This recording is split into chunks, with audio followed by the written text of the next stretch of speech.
ನಾವು ಮಾಡ್ತಾ ಇದ್ದೀವಿ ಇವತ್ತು ಸ್ಟೀಮ್ ಚಪಾತಿ ಬಂದ್ಬಿಟ್ಟು ಫುಲ್ ಸಾಫ್ಟ್ ಆಗಿರುತ್ತೆ. ಮಕ್ಕಳು ತಿನ್ಬೋದು, ಮತ್ತೆ ಈವನ್ ಹಲ್ಲಿಲ್ಲ ಅಂದ್ರೂ ತಿನ್ಬೋದು. ಅಷ್ಟು ಸಾಫ್ಟ್ ಆಗಿರುತ್ತೆ, ಗಟ್ಟಿ ಅನ್ನೋದೇ ಇರಲ್ಲ.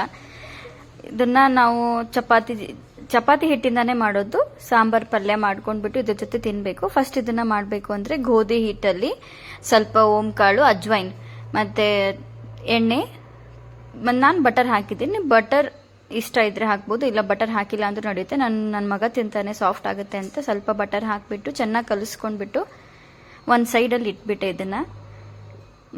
ನಾನು ಅಷ್ಟೋ ತನಕ ಎಲ್ಲ ಬೇಳೆ ಎಲ್ಲ ಕುದಿಯೋದಕ್ಕೆ ಅಂತ ಮತ್ತೆ ತಿರ್ಗಾ ಒಂದು ಕುಕ್ಕರಲ್ಲಿ ಬೇಳೆ ಹಾಕಿ 2 ಟೊಮ್ಯಾಟೊ ಹಾಕಿ ಅದನ್ನು ಬಾಯ್ಲ್ ಮಾಡೋಕ್ಕೆ ಇಟ್ಬಿಟ್ಟೆ. ಮತ್ತು ಹೀರೆಕಾಯಿ ಎಲ್ಲ ಕಟ್ ಮಾಡ್ಕೊಂಡ್ಬಿಟ್ಟು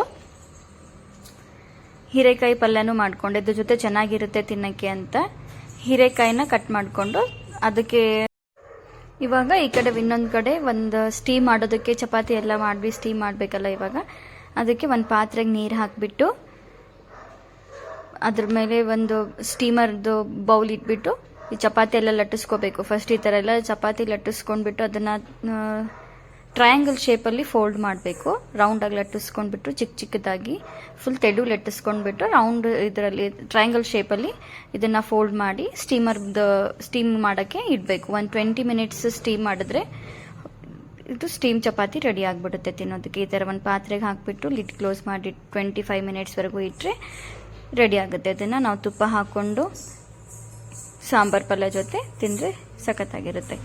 ನೀವು ಮಾಡಿ ತಿನ್ನಿ, ಕಮೆಂಟ್ ಬಾಕ್ಸಲ್ಲಿ ನನಗೆ ಹೇಳಿ ಟೇಸ್ಟ್ ಹೆಂಗಿತ್ತು. Thank you for watching. Like, share, subscribe, comment ಮಾಡಿ. Thank you. I am Kavya Raj daughter Samriddhi Patil. Bye bye.